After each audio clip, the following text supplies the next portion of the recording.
How much do we love the BMW X5? Well, let's talk about it. The X5 is, for many people, the ultimate luxury SUV, not just the ultimate driving machine. BMW builds and delivers more luxury SUVs than any other brand, and they're all built right here in North America in their South Carolina factory. They have figured out the formula for magic. But the magic isn't just about this luxury SUV anymore. Now, this is the 45e edition. It comes in a plug-in hybrid that has a 30-mile all-electric driving range, and it's not just an assist of electric power, but it actually drives and experiences like an electric car. Let me show you what I mean. One thing to love about the eDrive system is it does perform more like an electric car. So you get in the car, you start it, you put it in drive, you drive, and then when you're done, you can just open the door and the car shuts down. You don't even have to put it in park or hit the stop button. You probably should be in the habit of putting it in park, but you don't have to turn it off. Just notice that it is shutting down when you open the driver's side door. Drive modes in the BMW X5 45e are here next to the gear selector, which is this beautiful crystal gear selector, and they include Sport, Hybrid, Electric, and Adaptive. And in Sport, you know what to expect, right? So you get Sport mode, and you can actually set individual configurations or drive in standard. Hybrid gives you the option of standard or Eco Pro. I prefer Eco Pro. Electric, we don't have enough battery charge right now to drive in all electric, but you can drive in all electric. And Adaptive allows the system to optimize for maximum efficiency.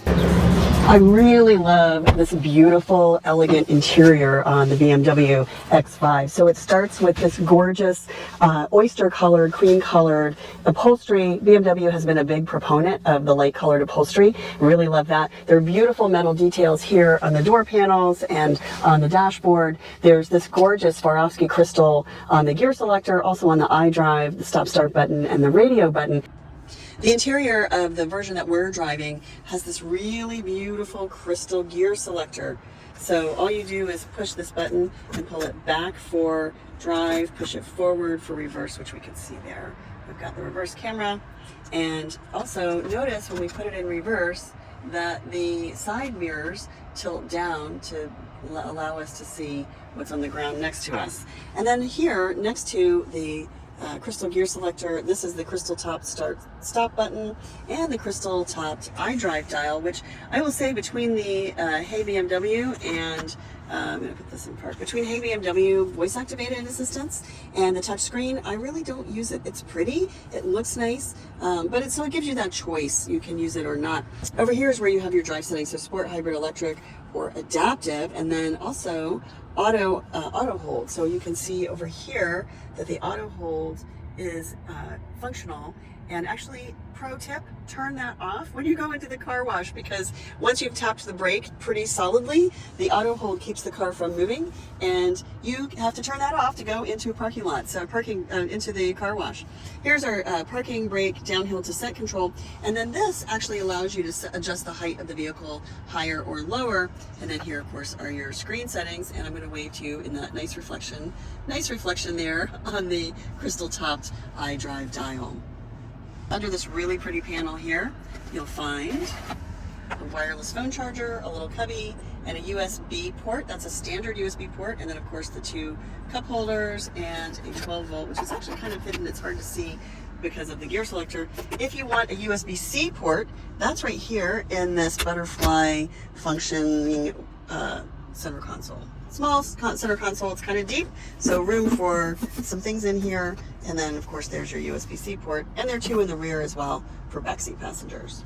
Below the media screen, you have your vents and climate control here. The fan speed is here, and these are your safety settings. So the intelligent safety system is right there. You can push that button to configure it however you'd like or turn them on or off.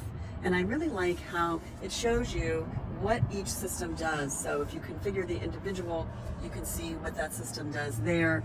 Side collision warning, it'll show you with a graphic image to what each system does. So we want to do early, and we want to make sure all these things are on. So it has a very stiff steering intervention. I will say that is something that if you really don't if you like to switch lanes a lot without signaling, say in heavy traffic where you're kind of zipping in and out of other cars, or making turns across the dotted line a lot, the steering intervention can be very stiff, and so you might want to shut that off. But I would say that one is a good one to have. And then of course your side collision warning, you want that on, and your forward collision mitigation. But it's nice that you can tap these safety features on and you get to see what each one does. Pretty cool. Below the multimedia screen are the climate control settings and then the radio settings. So these radio settings are hot buttons or memory buttons for whatever radio station. So you can see as I push each button, a new radio station is selected. And then here allows you to scan through the stations, and then you can even scan through the mode. And then here is your volume dial, again, of course, covered in Swarovski crystal. One of the things I really love though is this. And that is the panoramic sunroof. So not only does it open to add a fresh feel and light to the entire cabin, it covers the whole cabin, but this part opens as well. It's not a fixed roof, so you can open it to get some fresh air if you would like. Beautiful looking car, but I think it's time to take a ride. Hey BMW, set the driver's side temperature to 68 degrees. All right, I'm setting the temperature on the driver's side to 60 degrees Fahrenheit. I love the voice activated system, and it has really become my habit to hop in the car and ask the car for what I want and need for my driving experience. So directions, temperature, and radio are the most common features, but play around with it. She'll tell you a joke. She has some other things up her sleeve, and all of it makes for a much faster get in and go experience behind the wheel. We're gonna hop on the highway and take a little ride in the BMW X5. Head-up display is included in this model. It does not have a live view mirror, which I would love to have, but we don't have. Not exactly necessary, but nice to have, good to have. The acceleration in the BMW X5 is just phenomenal. In gas, I'm in hybrid mode, and I'm at the speed limit of the road before I even get to the end of the on-ramp. It's smooth, it's not loud, which I do appreciate. It is an electric hybrid, so it shouldn't be super loud, but it's comfortable. I love the ground clearance, the height of this car. It's large, but it doesn't feel overly large or huge. It feels comfortable on the road. It is all the things that we love about SUVs, BMW does really well. Although I really do love the head-up display.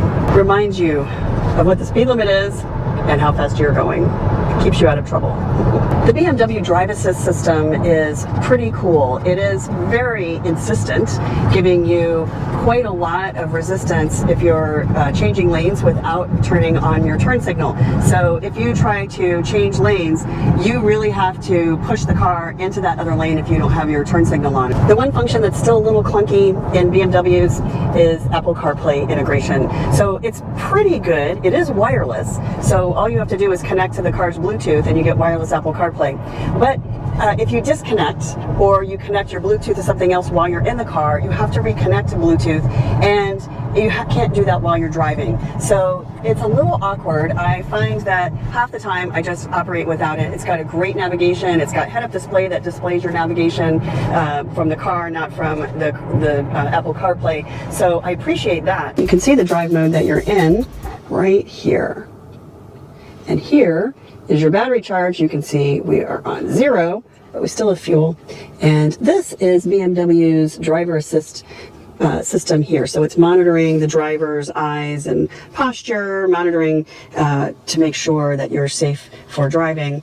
Over here, you'll see there's navigation. You'll see the speed limit here, and you'll see your fuel range here. So here's how many miles we have left on our fuel tank.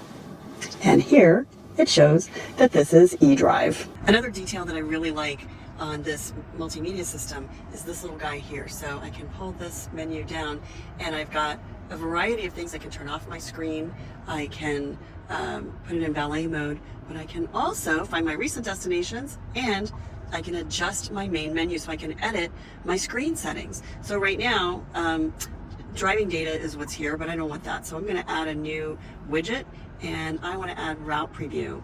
And then I can add a widget here, and so I can add traffic. And so that allows me, I can even add a page, delete a page, and then I'm done. So now I can see where I am, my direction. I can see that traffic is flowing free, and then it tells me right where I am. I can scroll over for more information here, or then I can pick my apps. I can set media, navigation if I want to see the map. Here are settings for the car, including my plan and charge time. So I can actually set how I want the car to charge. Apple CarPlay is here. And then, of course, the most important one, media right here. So you can pick the station that you want to listen to, or you can just ask BMW to do it. Hey, BMW, set the radio to channel 53 chill. You are listening to channel 53. Thank you. So let's talk about this grille. The BMW grills have been a little controversial in recent years, and because they've gotten bigger and more dramatic, but there's a really good reason why. And that is that as BMW starts to roll out its full electric cars and SUVs, the grille will maintain the same pattern or same design, but it needs to be bigger and flatter to accommodate the size and shape of the front of their electric cars. So they've gone with these bigger grills, but as you see the grills on their electric cars, you'll start to see the transition between the gas engine cars, the hybrids, and then the electrics. So I personally like this grille. I don't think it's overwhelming. It's not as large as the grills or as dramatic as the grills on some of their performance cars. And I like this. It has sort of a 3D effect here on the venting, which is kind of nice. And then it has the traditional kidney shape. Down here we have vents. Notice the blue headlights, and then there are sensors and cameras here and here, which are what help to aid the driving assist system. The rear end of the 2021 BMW, now this was redesigned in 2019, so it will feel very familiar. It has these new headlights that wrap around. It has the exhaust tips down here, which are actual exhaust tips, since this is actually a V6 turbocharged engine in addition to the hybrid. But one of the things that I really love is it still has this clamshell lift gate. So here you can just pop down the lift gate, and it's really great for tailgating or for ease of lifting things in and out of the car. But also adding to the ease of lifting things in and out of the car is this button here, which lowers the vehicle height. So you do have a height adjustment in the front, but you also have one here on the back, which is pretty great. Notice the blue trimmed headlights and the blue BMW brake calipers.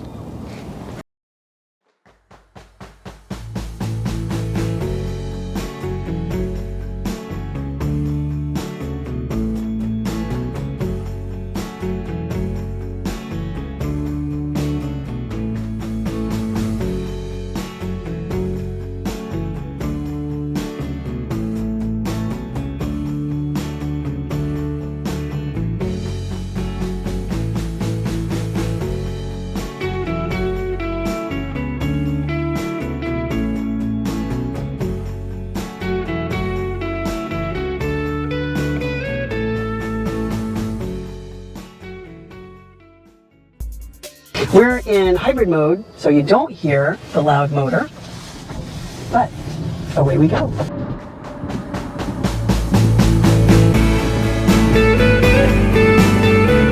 BMW X5 xDrive45e. Our model has an all-in price of about $81,000. Starting price is about $60,000. So what do you get for that? Well, you get an electric motor that can be charged, a battery that can be charged for about 30 miles of all-electric driving range, 389 horsepower, so super powerful, getting quite a boost from that electric motor. You have a hybrid drive, so you can drive in hybrid mode anytime that you want to make the most fuel-efficient experience that you can on all gas.